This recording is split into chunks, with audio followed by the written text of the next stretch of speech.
Marisa Norcross. And I'm Dave Freund, and this is The Next Page. Marisa, how are you today?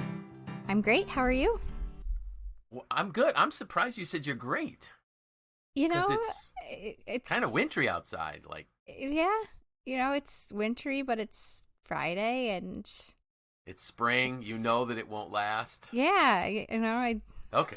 I feel like I have been in a better mood lately because we've had some nice days, and it's almost like I've been able to soak up a reserve bank. Okay. Well, that's good. Of sunshine and warmth. So, call me crazy, but I don't know. I'm just... Well, hey, it's good. Yeah. You're in a great frame of mind, which is awesome. Mm-hmm. I had the most interesting thing occur. Mm. I'm working at home today, working on my first quarter reflections. Mm-hmm. So guess what we're going to talk about next week? What David learned over the last 3 months. And I get this alert on my iPad from Channel 9, our local news channel, mm-hmm. of a snow squall warning. What?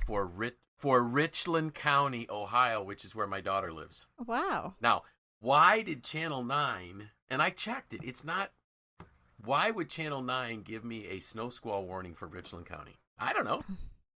And sure enough, I went on some Doppler radar, and there's a snow squall hitting Richland County. I'm that's weird. Strange. Well, so I have not figured that out, but better than us. That's true. Yeah, we don't have a snow squall warning. So, today, and you really, I shouldn't have interrupted with the snow squall warning for Richland County, because you were talking right into what my topic was for today. And my post that went out this morning was called The Whatsoevers. Mm-hmm. And what I did a little bit of research. And so I remember as a kid hearing, and you had never heard of Norman Vincent Peale. But I had as a kid and growing up, and one of the most well-known books is his book, The Power of Positive Thinking, which actually was translated into 42 languages, sold over 15 million copies. And Norman Vincent Peale just wrote about, you really have to be more positive. And it was a couple years ago when we did a series of sessions on positivity. But you need to, it's just so important. And so as I kind of dug into this a little bit more, I'm thinking, wait, I remember reading something about this even before Dr. Peale did. And so literally what he was doing was he was borrowing from St. Paul in the New Testament, who wrote a letter to some early Christians in a city called Philippi. And he said these words. He said, whatsoever things are, and that's where I come up with the whatsoevers. Whatsoever things are just, whatsoever things are pure, whatsoever things are lovely, whatsoever things are of a good report, whatsoever things are honest, whatsoever things are true. If there's any positivity or any virtue in things, think on those things. Mm-hmm. And if you think about it, if we're going to spend our time thinking about things like that are honest, just, pure, lovely, focus on the right things, we're going to have a better mindset. Mm-hmm.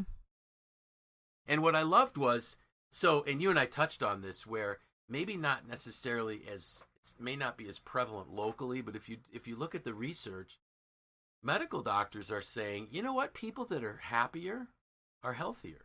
Mm-hmm. We have less heart disease. We have less stress, less anxiety. So why wouldn't we do it? Mm-hmm. Yeah, so, I think it was funny because when I told you that I hadn't heard of Norman Vincent Peale before, you said, "Oh, you're such a millennial." I did, and that is true in a totally affectionate way, right? Of course, it was not a critical way, and it is incredibly true. However, I would say that millennials have really embraced the power of positive thinking as a practice. So, while maybe and I shouldn't speak for all millennials, but at least this millennial is not familiar with this author, that, I'd like to think that maybe we're part of the solution here. Absolutely. Because I think that there has been an incredible resurgence of this idea. Obviously, it's not a new idea. But I think people are really talking about it more. And I think that they have been for quite some time, but especially now, Yes. 2 years into a pandemic. Right. We've all had a lot of time to think and to process and to change. Like I'm struggling to find someone who would say they're the same person that they were 2 years ago. Absolutely. And I think it's put a lot into perspective for everyone. Yes, I agree 100%. And it was interesting. Just this morning, I was looking for a podcast to listen to while I was going to be driving in my car. Mm-hmm. And I found this podcast, and this, God's honest truth, this was the title of the podcast. Your negative emotions are sinking my boat. And I'm like, I like really? that. So I knew that we were going to be doing this podcast today, and I love that. Your negative emotions are sinking my boat. Mm-hmm. And as I listened to this podcast, it was just a leadership podcast, and they really focused on the fact that not only do you have to manage your own emotions, but you have to be willing to address the negative emotions on your team, which can be hard because we don't want people to say, well, you're being mean or you're saying so. No, it's not what you say, it's how you say it. But if you can say to people, I'm not sure you're aware of this, but that comment came off as pretty negative. Is there something going on that I can help you with? Mm-hmm. And then they did go on to say, there may be people that are so negative that they're toxic, and you can't turn them, that you may have to, as Dave Ramsey says, set them free or help them choose an opportunity elsewhere type of thing. But it's really important. So why do you think we tend to slip into the negativity so easily? I mean, I don't have an answer. So I have no research to back. I think a habit. Yeah, I agree. Yep. And I think that the media certainly helps us along, or absolutely, if you're part of some kind of group that's using negativity to drive its force. Right. I think sometimes we need a little time for self-pity. Oh yes. I mean, like I know that, like, I've been there. Yep. I'm coming out of like 10 days of being sick, which is a lot for me. And it kind of started with some negativity, right? Like at first I was pretty doom and gloom. I think, like, I know that I can spiral really quickly into things. And it's not to say that, like, you won't necessarily ever have a negative thought again because you practice a positivity or a positive mindset. Sure. But it's like knowing, like, that you can identify that and then and move away from it. Right. Exactly. And I love how you put that we all of us have this desire from time to time to have a little bit of a pity party. We just do. It's normal. And one of the things that we need to realize is to do some reflection as to where are we going negative. There are going to be triggers that'll take us to negativity. And one of the things we talked about a couple years ago, and we did a few podcasts on positivity, was that negative emotions are 3 times as powerful as positive ones. So you need a 3-to-1 ratio just to stay balanced. And so, and then fatigue and illness can certainly take us down the negativity path. So it's easy for us to go there. I think it's natural for us to go there, but we really got to focus on making that shift and saying, no, I'm not going to go there. It's like the whatsoevers, thinking on things that are going to put our minds in a different perspective is huge. And, I shared with you a list of some that I found. Were there any on that list that jumped out at you? Yeah, I think that, I liked the list. I really think that there were a few that jumped out at me. So I liked exercise is the natural feel-good drug. Yes. Isn't that interesting? I wish I would take better advantage of that. I really do like that one. I think it can be even as simple as, like, walking, right? It's not Yes. like, oh, if you need some positivity, like go spend an hour running on the treadmill. It's really like movement. I think movement Yes. is the natural feel good drug, and maybe that's like playing with your kids on the floor, or sure, like my daughter has this like deck of yoga things that you like, parent child yoga, and like I know after we do that it always feels really good. So I love that one, and I think exercise and or movement is the natural feel good drug would be my amendment there. I love recharge your batteries. Yeah. And I like that one a lot because maybe that's the most difficult one for me. And yes. I think a lot of people would say that. I think a lot of parents would say that. I think really people in general right now would all probably say that that's really challenging because when you're just running on like stress hormones, I think that creates that's the negative energy that's sinking your boat. Right. Quite literally. And you are literally right around the corner from a crisis when you're living on stress hormones. Absolutely. Yeah. Very good. And I'd say, can I pick one more? Yeah, absolutely. Let me see. What was my third? My next one would probably be, I like a lot of them.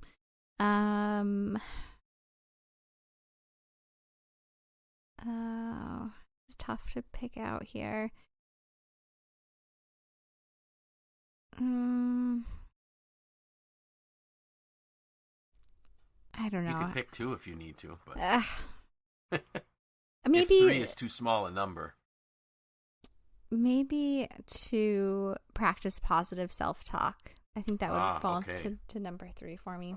Okay, yeah, which is great, and our listeners know that I have my 12 affirmation statements that I still am practicing every single day for I don't know 8 years probably 8 years. Yeah, wow, I didn't realize it was that long. Yeah, just about 7 years, at least 7, if not 8. Yeah, I think that it's a really powerful practice. There's a podcast that I really enjoy listening to, and it's called Good Inside, and it's with Dr. Becky. Are you familiar with her? She's like the millennial. She's like the millennials' guide to early childhood development, basically. But she's a psychologist, and she focuses a lot on parenting and children. And her whole her whole stance is that like you can't control what's always going on around you, what the world is like. Her podcast was born out of the pandemic. It was like a new thing, and it was like with all of that going on, like you can battle that, you can face it when you feel good inside. Like you can't necessarily make everything around you good, like perfect, but you can feel good inside. And that'll help you be a better parent. You can practice that with your kids so that they feel good inside, because that's what really matters, right? And so she talks a lot about positive self-talk, and I'd highly recommend her podcast. And what's the title of that again? Good Inside with Dr. Becky. Inside. Okay, great. Thank you so much. That's awesome. So if I look at this list, the 3 that jumped out at me, I actually added something to the list. The 3 that jumped out at me was spend time with positive people. That was on my, that I was struggling with that one. And when I go, like if I go to my Maxwell event, or even, and we do these the little mastermind sessions. So every second Thursday at 6 p.m. I think there's a total of maybe 10 of us that get the invite, but we're usually like 6 or 7 they're able to make it, of other John Maxwell. I got to be careful because we rebranded Maxwell Leadership Certified Coaches. That's what we're called now, other than John Maxwell team members. So now we're Maxwell Leadership. We get together just to talk about our wins, our challenges, and it is such an affirming and positive group.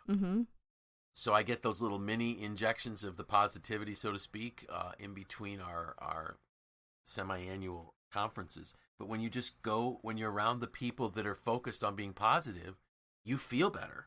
Mm-hmm. Show appreciation for others. Mm-hmm. If I can focus on other people that are blessings in my life and maybe trying to find a way to just, tell them or do something for them, it makes me feel better. Yeah. And then turn failures into lessons. I knew you would pick that one, so I intentionally did not. So you left that one for me, huh? Yes. And then the other one that I'm just going to add, that I added to the list right now, was just because it's what I'm working on today, is reflection. Mm-hmm. Because one of my reflection questions is, what went well, and what was the highlight of my day type of thing. So as I was going through these lists of experiences that I made throughout the first quarter of the year, it's so uplifting. And one of the things that I started doing, and I wish I would be a little bit more intentional about it, was snapping some pictures mm-hmm. at times that were really uplifting for me. And I wish I would have done more of it, because I made a note, this was the highlight of my day, this and this happened, but if only I would have had a picture. Mm-hmm. So I'm going to try to do better in the second quarter. It's just getting pictures of some of these things.